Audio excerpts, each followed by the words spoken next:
It is almost September, and the Sixers still have not signed Quentin Grimes. So the question is, should they go after another free agent target? More specifically, one that has magically popped back into the equation here at the end of August. We'll talk about that. Also, Tyrese Maxey drops a bold prediction, and we get some footage of the Rico Hines runs, including VJ Edgecombe, Johni Broome, and more. All that coming up right here on Philly Take with RB. But welcome into the show. I'm RB. Appreciate every single one of you. Man, hit that thumbs up. Hit that notification bell. Don't go anywhere. I know we are in the dead point of the offseason, but I can assure you that in no time, we will be back calling games, broadcasting, doing post games, having fun. And one thing I cannot wait to see this upcoming season is this bad boy right here. The leak came out yesterday. Ladies and gentlemen, behold, the Sixers City Edition court this upcoming season. Obviously, we know that with the 25th anniversary of the iconic black jerseys from 2000, the Sixers are bringing them back. And here is what the basketball court will look like on that night. Obviously, they tailor it to the City Edition jersey. Man, this might be enough to get some people sucked back in, at least for certain games during the season, because that right there, if that's what it looks like, that is going to be epic, man. Let's talk about the actual team, right? Because it has been almost 2 months since free agency opened, and every guy was signed in the first, couple of days. It was a very dry free agency, but the one group of players, the restricted free agents, have been royally screwed in their own way, right? Like they haven't signed with their teams because based on how free agency is now and how teams are trying to operate, there's just not a lot of money left, and the teams don't want to budge. The players don't want to budge.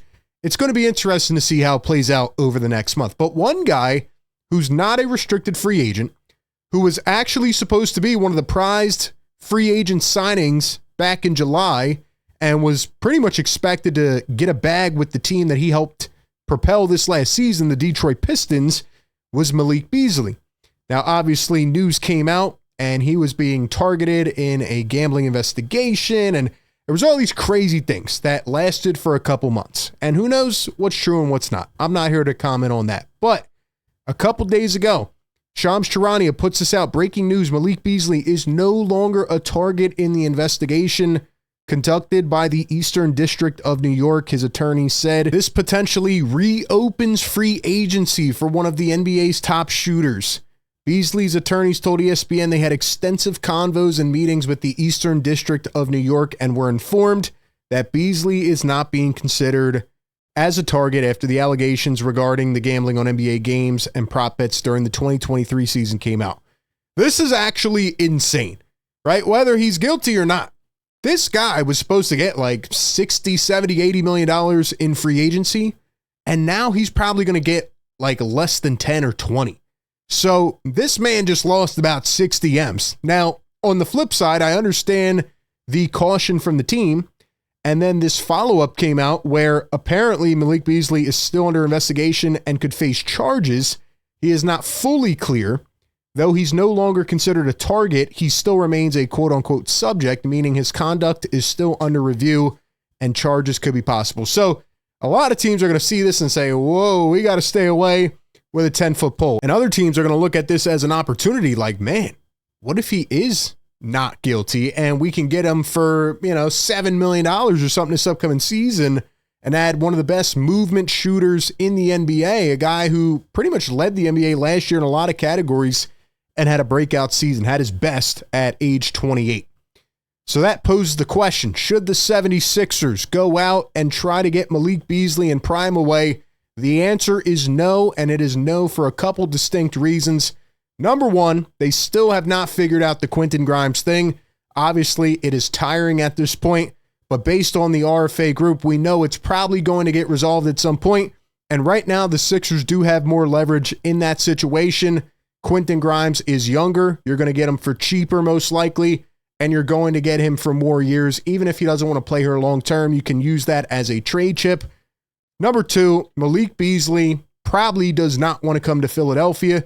Not only is he looking for more money, right? He might go back to Detroit, where I mean, we thought the Pistons had probably an underwhelming free agency as it was, right? They got Karis LeVert and Duncan Robinson, but that was kind of plan B after having to move away from a Malik Beasley signing.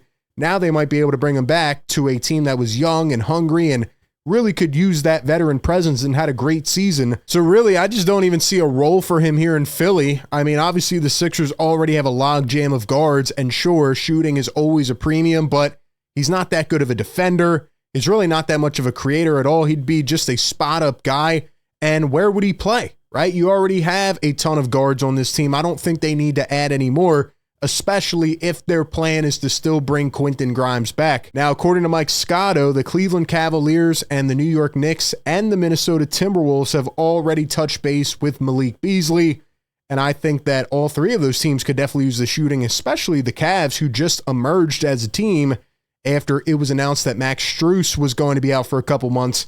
So I do think that they make a lot of sense. This guy's bounced around a lot, but he's really found his groove over the last couple years. I mean, you think about what he has become, shooting over 40% from three the last few years, having career years.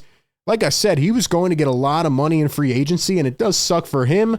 But at the end of the day, sometimes you have to make the best of your situation, and he might have an interest in joining one of these other teams if he, quote unquote, wants to chase a title, because they would offer a more immediate opportunity to do so. So honestly, it feels like he's either going back to Detroit or he's going to join one of these other teams that he thinks could be at the top of the conference. And unfortunately, people are not viewing the Sixers as one of those teams right now. Knowing the Sixers' luck, Beasley would come here and then he would go to prison and never play a game. So that's where we're at. We'll see what happens with the Malik Beasley situation. I don't think there should be any interest from the Sixers at all. Give me your thoughts down below.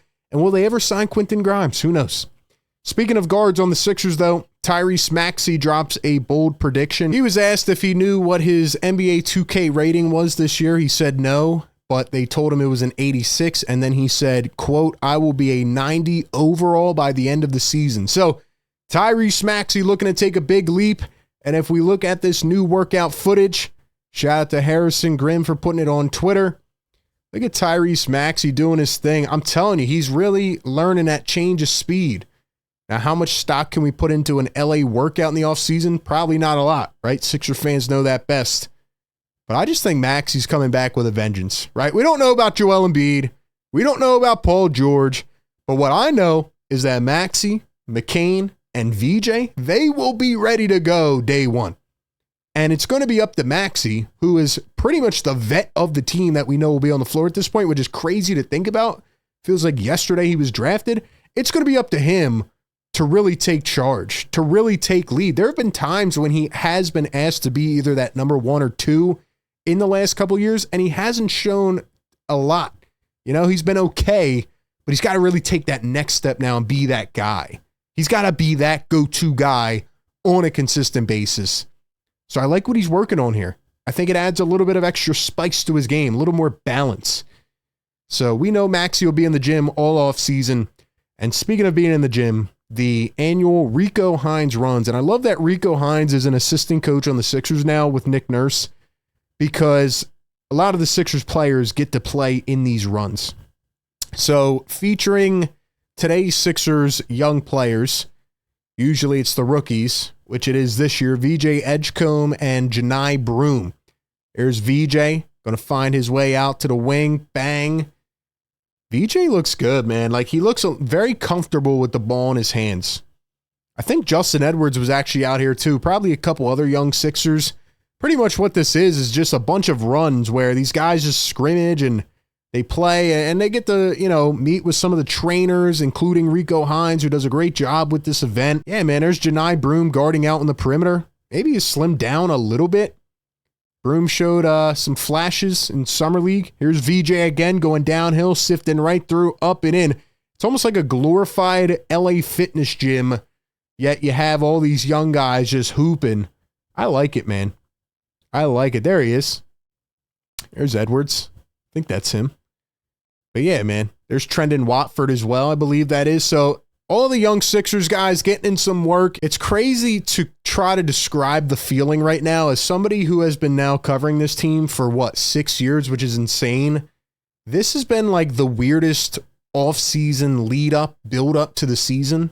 Like, I have fans that hit me up and they're like, what's going to be the one thing that kind of sucks me back in the season? What's the one factor that's really going to get me juiced about the Sixers? Because I think people kind of just feel like they're at that dead end with this team, at least with the current version of it, Now you have the young guys that are going to bring that excitement and that juice, but without knowing the health status of Joel Embiid and Paul George, a lot of people are just like, it is what it is. We'll watch the Eagles and the Phillies, and when the Sixers get here, we'll turn on the TV, we'll flip it around some nights. But like I said, man, I'm just excited to watch these young guys hoop. We will be covering every game live, and I can't wait to get back into the swing of it, and hopefully things go a lot better this season. So give me your thoughts down below. How do you feel about the retro basketball courts for the City Edition this year?